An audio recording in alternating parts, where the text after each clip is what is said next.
Ever wondered what the climb was like for some of the most influential figures in the music industry? How did they get there? Where did they come from? And the lights went out and the crowd went absolutely wild. And there's, 13,000 people at the Worcester Centrum and pitch black, because this is before lawyers had billboards. So it's just pitch black inside and this cacophony of sound. And in the middle of that din, I just had a paradigm shift and I went, this is it. You love music, you love people, you love travel. This is what you're going to do with your life. And a moment later, I said to myself, you're going to have to start trying. 1, 2, 3, I've officially lost count. This is Road to the Arena, an ongoing series from Triad Music, whose goal is to create cutting-edge technology designed to eliminate the mystery surrounding money in the music industry. Today's guest, Scott Scovill. He's done everything from sneaking on tour with U2 to creating video for absolutely gigantic names in the music industry. And now he's an artist himself on tour with Brad Paisley. Here's Scott Scovill. Scott, welcome. Thanks. Good to be here. Hey, yeah, I'm glad you're not in Norway. And you're instead in Nashville. You can meet with us. For about 2 weeks. Then where are you going? Norway. Back to Norway. Yeah, I've got a cruise. I'm booked on a cruise, April 4 and 5. And then April 6th, I got a show in Stavanger. Ooh, I've never been there. I really want to go to Norway. Yeah. I do. It's one place it's literally on my bucket list. My twins and I talk about it all the time. I went on a boat trip to the Lofoten Islands in the very up in the summer about 7 years ago. It never got to Ark, and it was just unbelievable how cool it was. Yeah, I made it as far north as Tromsø, which is pretty up there. Yeah, right. I think that's where we left from. Yeah. Right. Yep. Yeah. Awesome. All right, so we're going to start with some crazy questions. Wendy's got the first one. Oh, crazy. I think, no. Okay, so TikTok. What do you think about TikTok? I mean, all these people are out there throwing out songs, videos, they're getting their names out there. We had an artist in this podcast about, I don't know, a month ago. That's his claim to fame is TikTok. What do you think about it? I have my team upload to it. Yeah. And I never look at it. You never do? I don't look at it. I don't consume. I don't reply to comments. So I have no idea what's happening on TikTok. Given my amount of interaction, yeah, probably not. So it's not you talking to me on TikTok after all? It's not me. Wow. Yeah. Dang it. No, I'm kidding. I'm not on it. You never. I'm just kidding. I'm not on it. Yeah. All right. Well, what about just in a more meta fashion? Like you've got all these people putting in years or, the whole 10,000 hours of work to become awesome at whatever the craft is or the many different things that are required to be a musician. Yeah. And then other people are kind of like taking a bunch of spots out there in the live performing world because they post goofy videos. Yeah. Like how does is there any thoughts about that kind of dichotomy? I think if it entertains, then great. Like if people want to see it, then great. And so good for you if you work 10,000 hours to become a master of your craft and someone that people want to watch. And also good for you if you came up with the stupidest dance ever and it went viral. I think good for anybody. Everybody take your shot. And if somebody wants to look and follow, then great. Yeah. No, I agree with that. Is AI going to take over the music industry or the world or both? Yeah, I think AI is going to, I don't know if take over is the right word, but it's going to be as much a part of our lives as the internet is, only more, given time. And I don't know if it'll replace us, but I think it has the potential to evolve past us. But I think that's a long ways off. And in the meantime, there's just too much allure and too much to be gained by using it. It's like, someone discovered fire. It's pretty warm and makes your food taste better. So it's going to happen. And so I think we're going to see a lot more AI. And I personally plan on embracing it to some level, creatively and otherwise. And as much as it frustrates me, I'm just finishing a book. I just about to sign a publishing deal on a book. And it's really weird for me to know that someone could lay out some parameters and AI would write them a book, because my way of doing it took 5 years. Right. And so that's kind of hurtful, but at least I got my book in under the wire. Right. Oh, that's great. Like the time of release, people will be like, oh, he probably actually wrote that. Like 10 years ago, they'd be like, huh, I wonder if he actually wrote that. Right. It's actually interesting. I didn't think about it until you just said that, because for a songwriter, I mean, I could just put in something. I'm not a songwriter, but I could just put in, Sleepless in Tennessee or something, and then all of a sudden it's going to come out. I could just write a song tonight. Yeah. The lyrics part's really good. Yeah. That's what I'm saying. I mean, obviously not the music, but Yeah. But the tough part, I think, societally is where's our purpose? Mhm. Like, we need to breathe every few seconds or we're in trouble. We need to eat pretty regularly or we're in trouble. We need to feel safe. But the fourth thing we need down on that pyramid, I believe, is to have purpose. Yeah. Mhm. And what happens when AI starts doing a lot of those things for us? What's our purpose? And I think future generations will know what that is. And those of us who grew up without it will maybe struggle more than they will, Yeah, that's as is always the case with technology. mhm. Yeah, I think that's fair. That is fair. Yeah. Can I ask what your book's about? It's called Tenacity, Mhm. and it's about how never giving up made all the difference in my life. I'm very open about this. I speak about it at colleges, but I had some tough stuff in my past that caused me to shut down. And I was unable to try when I was a kid, Mhm. because I think what we discovered later in therapy was that if I tried, I might actually prove that I was as dumb as my dad said I was sometimes, right? A lot of the time. So I was so afraid to try that I would have an anxiety attack when I was presented with homework, for example. And so I graduated pretty much last in my class. I flunked out of college and hit a wall. And I write a book from the unique point of view of someone who's absolutely not tried for almost 20 years of their life, and then saw where that took me. And then I found something I love in music. I waited on at a rock bottom moment where I'm flunking out of college, where I'm like, hey, if I don't try, I can't fail. But then I didn't try in college, and they were flunking me out of college. And I was like, well, where do I go from here? So I was actually failing, my worst fear. And then a girl I was seeing was killed in a car accident, and I was just at rock bottom. And a tour bus rolled into the restaurant I worked at with a space shuttle on the side. And I've always loved space. And I'm like, ooh, I want to wait on them. And I'd been really depressed for about 3 months. And they came in and I was like, maybe they work for NASA. Like, look at the space shuttle. And I didn't know what a tour bus was. And they get out of the bus and they've all got long hair and they're wearing all black. I'm like, they don't look like they work for NASA. So, They might think they were for NASA in that moment, but they might, but might be yeah. space. But they get out of the bus and I take their drink order and I'm like, so what's the deal with the bus? And in a thick Irish accent, one of them goes, oh, we work for the band U2. Oh. And this was when Joshua Tree had just exploded. And I always have used music. Music's been a part of me and part of my identity. And so here I am at rock bottom, right about the time that one of the greatest albums in history, don't argue with me about this, No, it's true. comes out. And it was so powerful and meaningful to me. And I was like, holy. And so I walked back to the kitchen and went, what? And I come back out with their drinks and I go, I'm sorry, I don't understand. What do you mean you work for U2? Like, to me, you'd have to be like, I don't know, Bono's cousin to work for U2. Like, what do you mean you work for U2? And the main guy cracks up. Turns out it was the perfect thing to say. The main guy cracks up and he laughs and he goes, well, Scott, there's 8 of them there. He goes, 7 of us are the very best in the world at what we do. And he puts his arm around the guy next to him and goes, and this is AJ. He's Bono's cousin. Yeah, I broke the ice. Oh, I did on it. And I had been very depressed and I had been very quiet for months. And that broke the ice and I had a good time. I laughed with them. And the next thing you know, I was fascinated and kept asking them questions.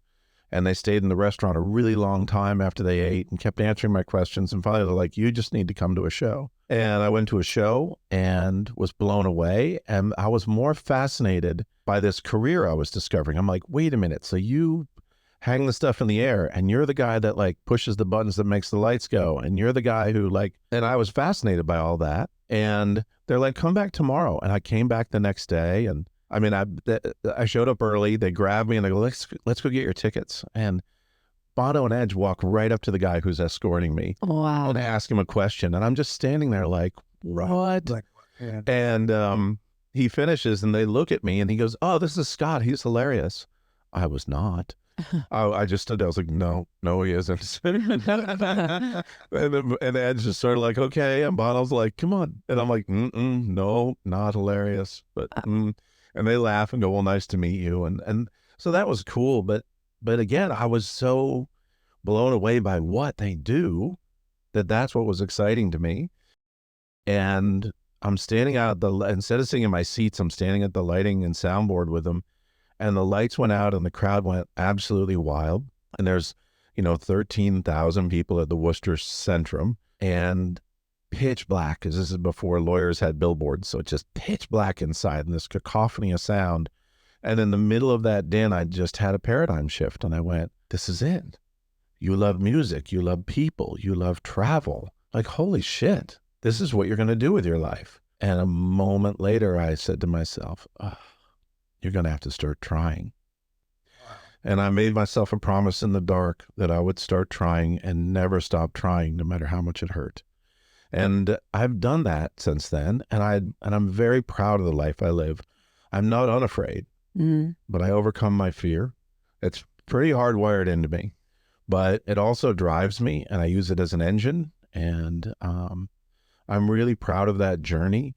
And so the book is all about, there are a lot of ways to be successful. You could be born to rich parents. You could be born just absolutely beautiful.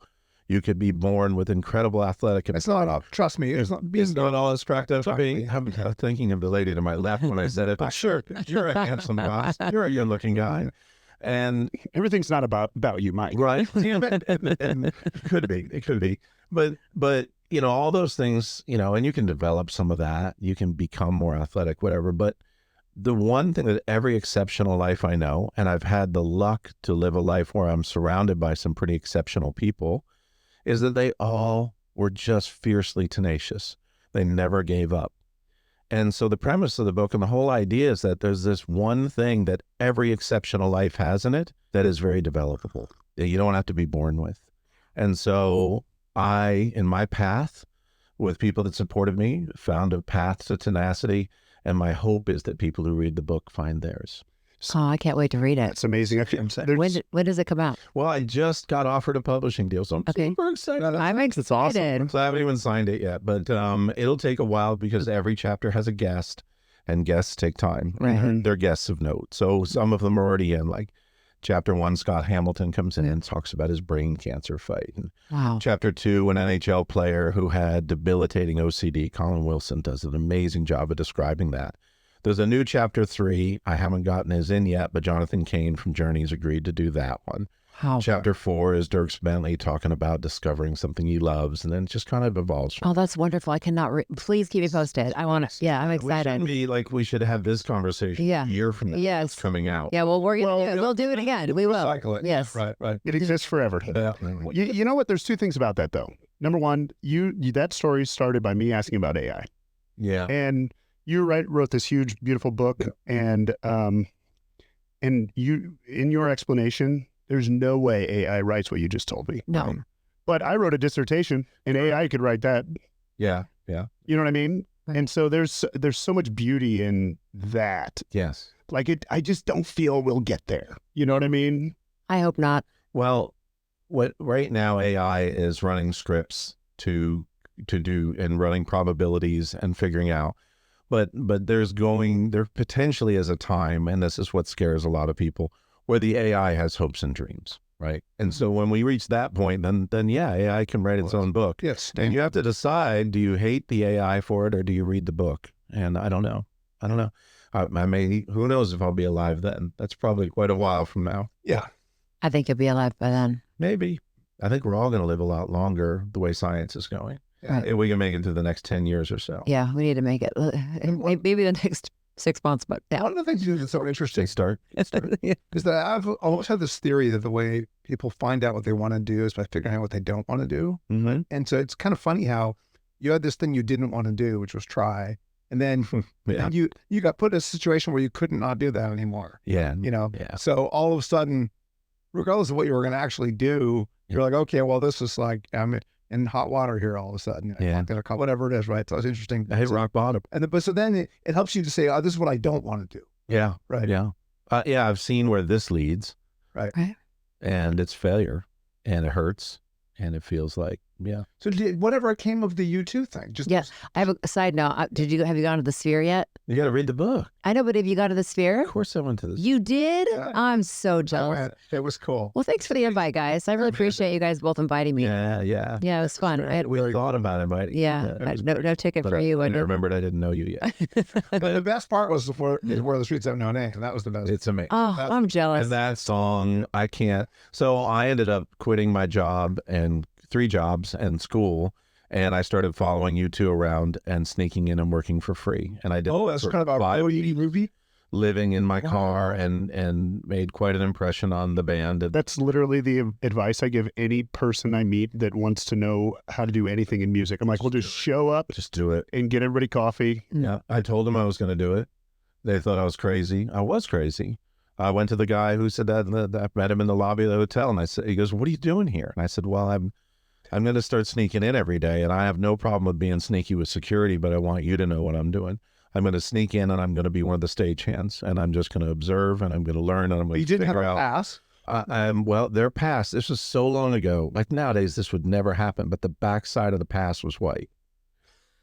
I love it. Made one. I made a pass that was white on both sides, and then I also saw passes that had like radio channels and truck backs on. Yeah. So I made passes that had crap on them, and then I would walk past security like I did not want to be there, and I'd just blast through most nights. I almost got arrested 3 times, but I didn't.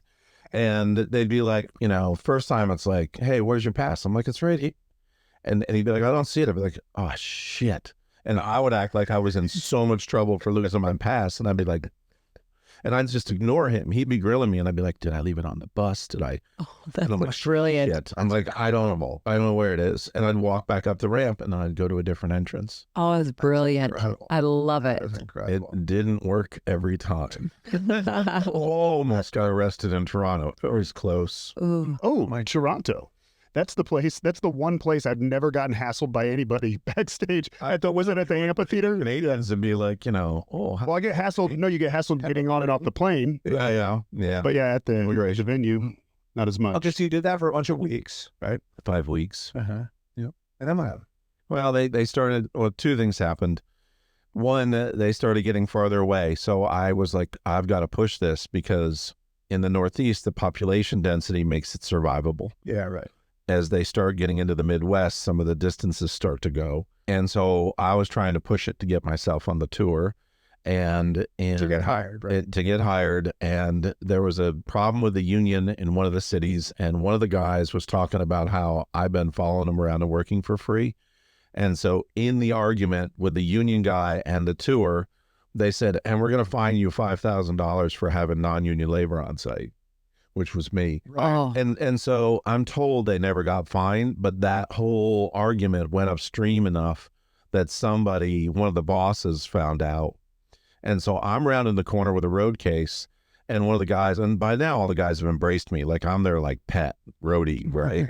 And they're like, "Go out the closest door, see you in Pittsburgh." And I'm like, "What?" And they're like, "Closest door, see you in Pittsburgh." I'm like, "Shit." Drop the case, go out, drive from Syracuse to Pittsburgh. oh, jeez. Get out, and I'm waiting for the buses to pull in. The buses pull in. I'm sleeping in a Subaru Brat, one of those little mini, The little pickup back, right? chairs in the back. Okay, you have no chairs in this one, thank you. And yeah, and so they get up, and I see the lights turn on the bus. So I wait for the lights to turn on. I go knock, and they're like, "Hey, come on in." They're like, "Hey, our boss's bosses found out about you because of the thing," and they're like, "This kid's gonna fall asleep halfway between 2 cities. He's gonna crash his car and die, and we're all gonna be responsible." So management said, "You absolutely cannot be here anymore." Oh, that's heartbreaking. It was okay. It was what it was because they offered to give me advice, and a lot of this business is who you know. Mm-hmm. And how you can make an impression and present yourself. And I made an impression as a fiercely tenacious and hardworking young man. And so they helped me and offered me guidance. I followed their guidance, and How old were you? I was 19. Wow. Wow. Sleeping in the back of your car. That's amazing. Oh, What were you doing? How were you eating? So, I had money from selling. I had a Super Sport Camaro. So I had money from that.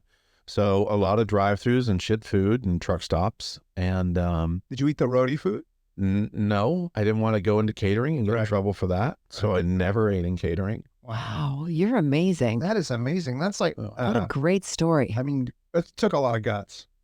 It seemed like the thing to do at the time. And I'm really proud of it. But yeah, it was just like rock bottom. Plus, you probably saw a lot of really good shows. Yeah, right. No, you're too tired. You don't really, yeah. Where are you from? I'm from upstate New York. Okay. All Grew up right. on a farm, kind of middle of nowhere. Nice. Yeah. So what happens now? So you're not on the road with U2 anymore? Or Yeah. So one of them said, he goes, look, what do you want to do? And I'm in the front lounge and they're all getting up and they kind of huddled around me going, hey, dude, sorry, what do you want to do with your life? And I'm like, I want to do video. And none of them did video. And I hadn't worked on video at all. Mhm. And they're like, what do you mean you want to do video? And I said, well, I've been watching. This was like, I think the second tour to have video. Journey was the first. Yeah, but Then Joshua Tree was And the their second. next tour used video a lot. The Octoon Baby tour used video. Right. Tour. Right. But they're like, what do you mean video? And I said, well, video's new and I'm new. So why climb a tall ladder? Like, why not? Smart. Why not get in on the ladder that's got 2 rungs? And they're all like, huh. And one of them said he'd call me. And I'm like, okay, I hope so. And I went home and was lost and was just like, man, what the hell? Like, what am I going to do now? And about 2 weeks later, the phone rang and it was him. He's a great friend. We reunited over the book. I tracked him down over the book. Wow. Lawrence Anderson, great friend, was so supportive to me back then and now. And I found him on Facebook and said, hey, is this Lawrence from? But anyway, Lawrence said, hey, there's a video projector that they use that's an absolute nightmare to run. Like, nobody can keep this thing running. If you learned how to do this, everybody would want to hire you. But I got to tell you, it's the hardest, worst thing out there. But it just seems to me that the kid who lived in his car for 5 weeks might be up for doing the hardest, worst thing out there. And so I went to class for that video projector, which is I could talk about that for another half an hour. I'm a storyteller, so I could just go, but none of it was easy. And I had about 1 million breakdowns where I just knew I was failing and the old hardwiring kicked in. And there were a lot of tears and there were a lot of, I can't do this. And through that, I finagled my way onto the Rolling Stones tour and was on wheels. Are you kidding me? 89 Steel Wheels. Because nobody knew how to run these projectors and they were a nightmare. Who made the projector? General Electric. And they were built on a contract for war rooms and flight simulators. And so I learned them and they were a nightmare and they broke all the time and they were, so for a guy with a fear of failure, it was just a nightmare scenario because your stuff was going to fail. It was just going to. But also, it sounds like you were being conditioned pretty quickly, as fast as possible to get over that, right? Yeah, no kidding. Yeah. Right. So what was pushing you through? Like when you were sitting there going, this is it. Like I'm going to fail. I'm not going to make Well, it. did Like, you want to quit every day? Was it like the voice in your head, or did you have like somebody on your like going, come on, no, you got this, or was it just you? I was just me. I Wow. don't think anyone, and people knew people caught me crying. I tried to keep that from happening and failed. Yeah, people caught me breaking down. Some. I remember a moment in Syracuse. I'm hanging 100 and something feet in the air in the steel and fighting with this thing and trying to ratchet into place. A lot of physical labor, a lot of climbing. The screens and all that were 100 feet in the air on the one side. And anyway, and I had this thought, and I'm hanging in my harness, and I went, my mom is 3 hours from here. I just want to go home to my mom. And I started crying and couldn't stop. And I'm like 100 feet in the air. And I'm like, all right, just don't stop sobbing. Because if you don't bounce up and down, no one will know. And I couldn't. So I'm just bouncing up and down in my harness. People would, and whatever. But I thought you were rocking out. But I made it through that, right? And I did quit. And full credit and marks to my bosses. I worked for a company called Performance, and Pete, Lee, and Greg. I called them in a meeting. We were in Washington, D.C., which is where they were based. And it was about 3 months into the tour. And they're like, what's the deal with the meeting? We had a day off in D.C. And I'm like, I need to see you guys. And I said, I quit. And they're like, what do you mean you quit? And I said, I'm doing the most important thing I've ever done in my life, and I'm failing every day, and it's killing me, and I can't do it anymore. I was hired to be Pete's assistant, and he's too busy running the company. Like within 3 days, he left me on my own. And I get that he needs better help, and I'm just not it. And I'm failing every day, and the Stones deserve better, and the world deserves better, and I can't do this anymore. And their answer was awesome, and I didn't get it at the time. But Pete goes, Scott, everybody likes you. And I said, so what? And he goes, well, everyone knows your job's about impossible, and nobody wants to be doing what you're doing. And everybody likes you. They're all rooting for you. And I'm like, and there's people who could do it better than me. You could do it better than me if you weren't busy running the company. And he's like, you're doing great. And I'm like, no, I'm not. And he goes, you are. And he's like, and everybody likes you. I'm like, so what? And then Lee chimed in, who ended up being like a father to me later in life. And Lee said, you know, hey, like that people like you is more than half of the job. And that you work hard and do your best is more than half of the job. Like when you're out on the road in this intense environment, like just being someone that's giving their all and doing their best and kind to everyone around them while they do it is awesome. And he goes, so, you know, if Pete says you're doing okay, you're doing okay. And so we do not accept your resignation. Get your ass back out there. It's okay. Right. And I walked out of there. You were like, what, 20? Desperate. 21 at that point. I had just turned 21. Right. And just sort of like, damn it. But I started paying attention to that. And I started thinking about what they said. And I hung in there. And I would say by the end of the North American leg, I was like, you know what? I'm pretty good at this. And from there, it got really interesting. Yeah. You're really lucky they weren't assholes. Oh, there have been so many wonderful people in my path. They didn't go out of their way, but they were Yeah. they were a little bit nice versus not in that moment. Yeah. It's just something really special. I mean, Yeah. you earned it. Don't get me wrong. Yeah. That's amazing. It really is. There have been so many great people in my path. And so, you know, that's hopefully the book is maybe I can be that for some people. Yeah. Right. And would love to pay some of that back. Yeah, that's amazing. That's incredible. Beautiful That's story. really incredible.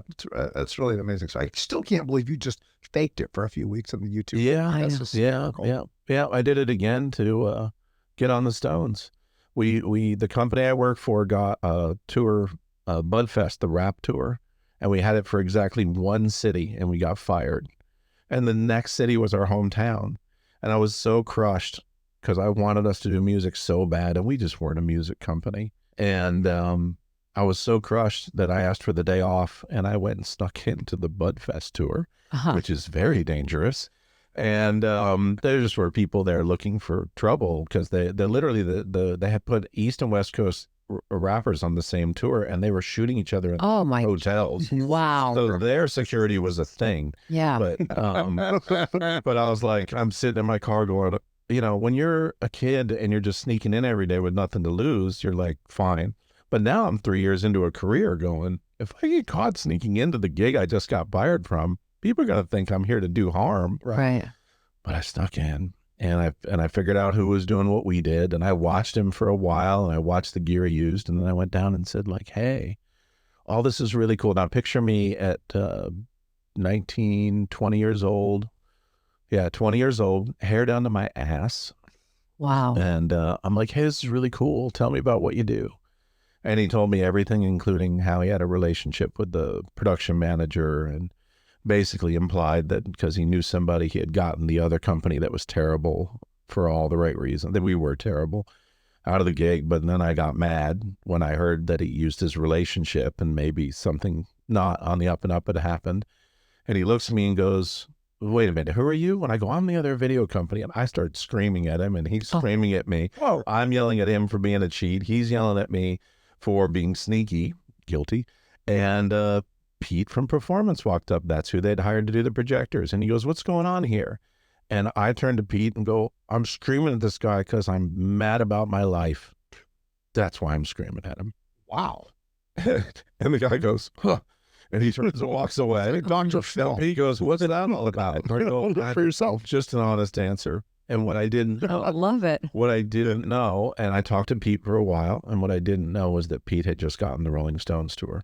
Wow. Wow. So That's incredible. So the fact that you were honest, that's I don't very know. unusual. I wish people wouldn't that be great if more people did that? Like, why are you mad? I'm not mad at you. I'm just mad. Yeah, I'm having out of myself. mad at him, but I was more mad. Oh, of course. Yeah.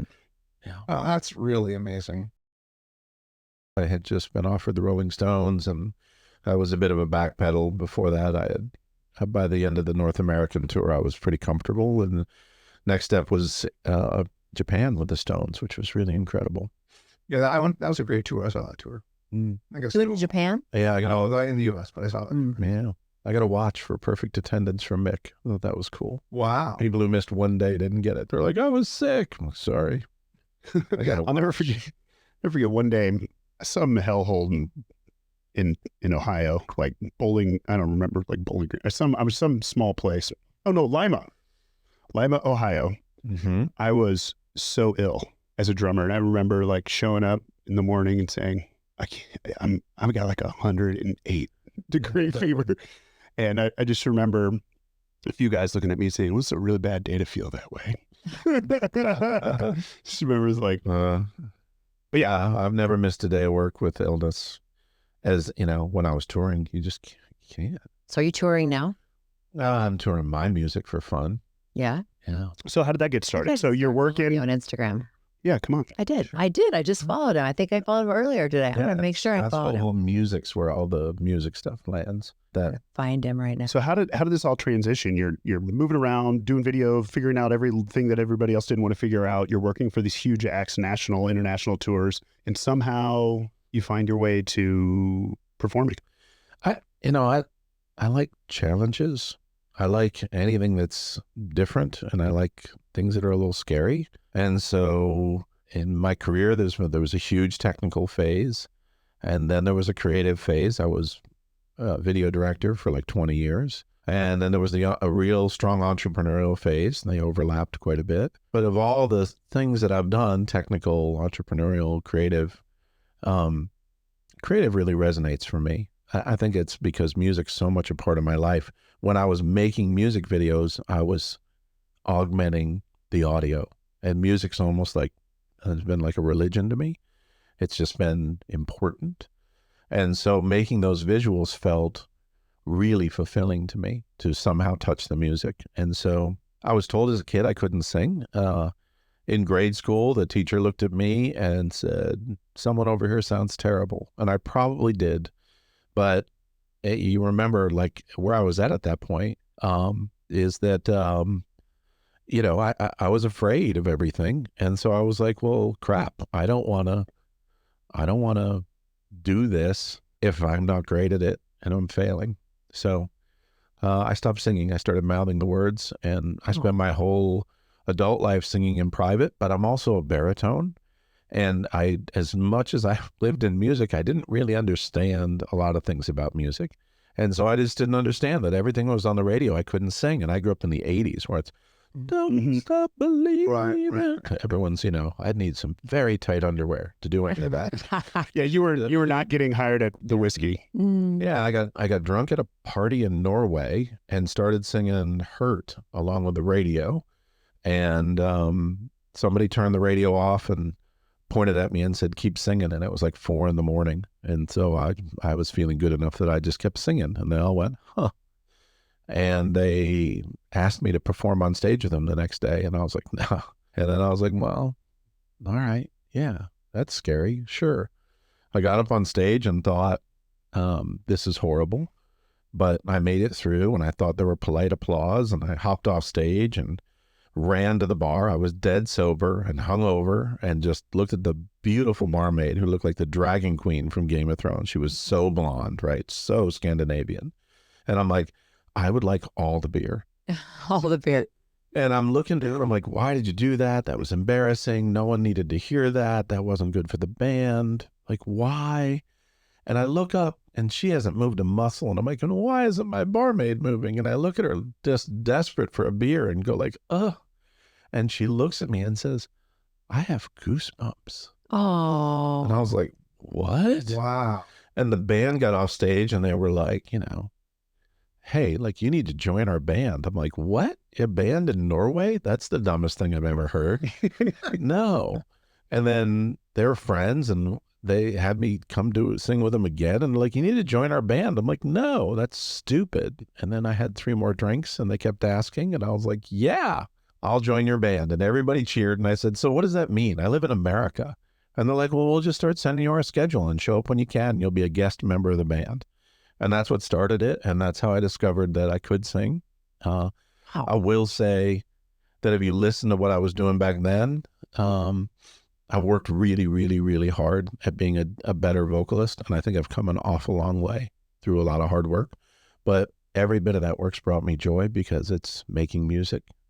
And I write originals now, and I tour. I just have my own tour bus rolling through Europe. I love it. Opening for Brad Paisley and playing in front of over 10,000 people. You need to hire some roadie who's like mooching around for free. You know? We had a roadie. Yeah, we had. I was going to do that, Mike. Roadie, a driver. Be the roadie. Yeah. I'm going to sneak on backstage. In modern time, we had 2 social media people and 1 roadie. Like that. Right. Yeah. Right. But now it was all over. It was Iceland, Switzerland, Germany. Oh. We had lunch in Liechtenstein by the Rhine. Come on. Why was I not invited on this tour? So cool. How come I didn't get invited? Remember, you didn't know each other yet. Yeah, that's true. That's Like order of operations. All right. Okay.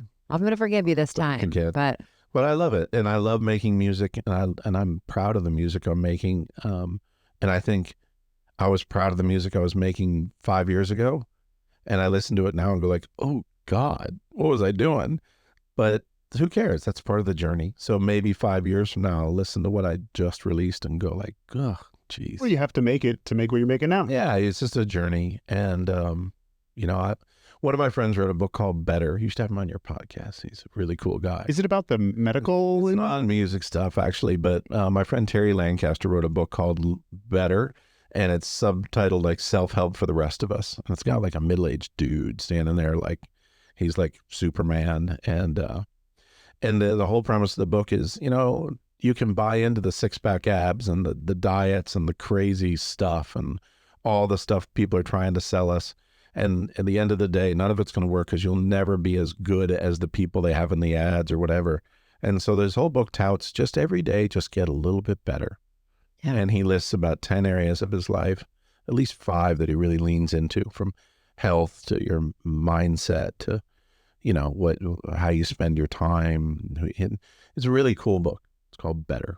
Yeah, and that's flies in the face of this social media culture a little, where we're always trying to compare ourselves to others rather than ourselves. Yesterday, just got done. This is really exciting. I have to tell you about this. This is so relevant.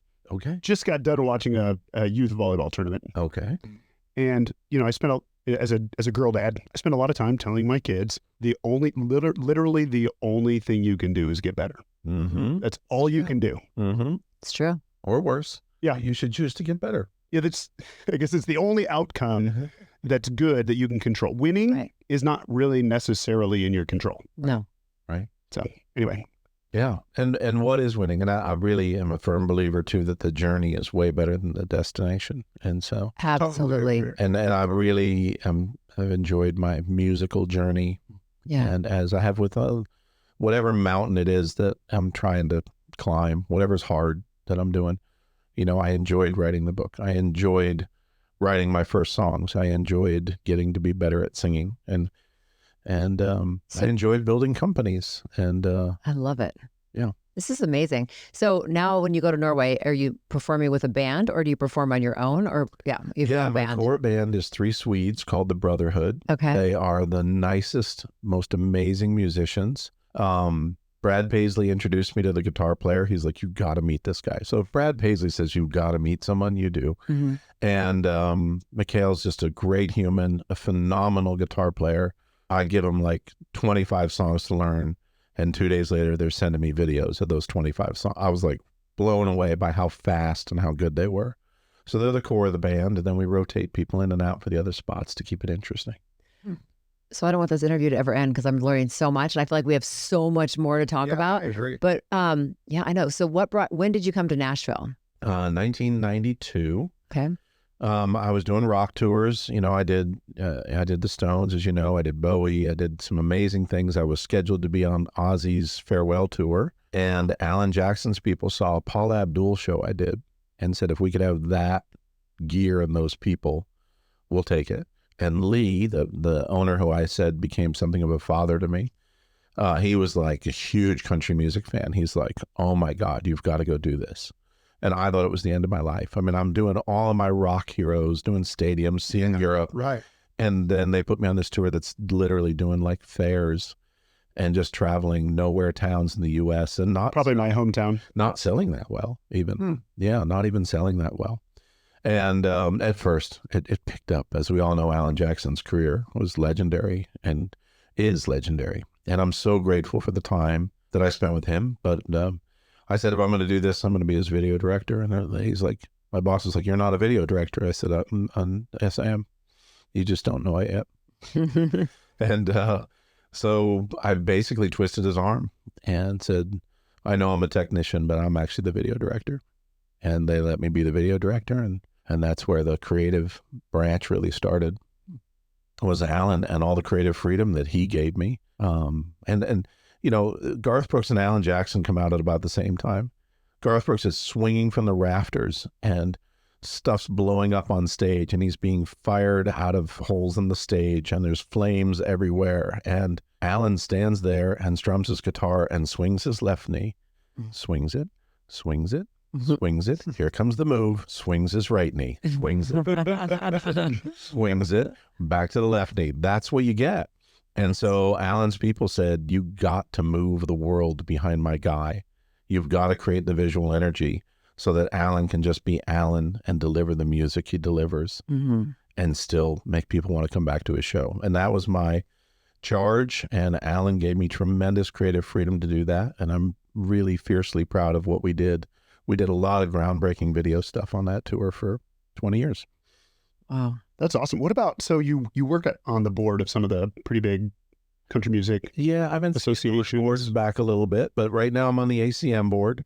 I just, you know, I'm trying to spend more time with my mom right now because of where she's at. And I love her so much. But I did embrace and have hung on to my ACM board membership. They let me be chairman of international. And I love that. I love country music and I'm a huge traveler. Like my email signature sometimes is citizen of the world. I've been to like 60 countries. And I just love travel and I love music and country music or otherwise, but especially country music. And so, yeah, make me chairman of international. And so I sit on that board and I try and help us think of ways to make country musical more accessible and more listened to abroad. That's super fun for me. Awesome. Your story is absolutely amazing. It's incredible. I'm a little handle. Before we let you go, which we might not ever, We're not going to let you go. maybe a few more Tired of questions. me. A few more questions. Get it? I'm No, we're tired not. of me too. We're not. Coffee's almost gone. Must be. Oh yeah, it is definitely time. I guess I'm just curious. So you've been in and around a lot of different sides of this world, this music world, and we're curious. What's your perspective in terms of how people find success, whatever that might be defined as for them? Is it knowing people? Is it luck? Is it being in the right place? Is it dedication, determination, hard work, skill? Is it some sort of innate ability for music? What helps a person succeed in this crazy world? All those things help, but all those things only get you so far. And sooner or later you hit a wall. And so I think the biggest filter, says the guy who's writing a book called Tenacity, is that you don't give up. When you hit the wall, you try again and you try again and you try again. And then you realize it's really a wall. And then you go like, okay, that's really a wall. So how do I get around that wall? And when I say hit a wall, I mean like you fail. Like you just get burned. Someone tells you you don't have it or something really horrible happens. I mean, those are walls and you just got to keep going. And so all those things are great. But as the guy who's writing a book called Tenacity, I think the most important thing is to just not give up, learn, and brush the dirt off and get up and keep going. Love Amazing. it. Just love it. Good advice. Great advice. All right, Scott. Thank you so much for coming down to Thank you. lovely East Nashville, Really talking with us. Getting to know you guys a little bit better. Yeah. And we're going to make you come back. Okay. Yeah. I want to come back and Yeah. and when the book comes out. That'd be fun. And we'll be praying for your mama. Thanks. Yeah, She's definitely. she's my hero. All right, brother. Talk soon. All right. All right. Thanks.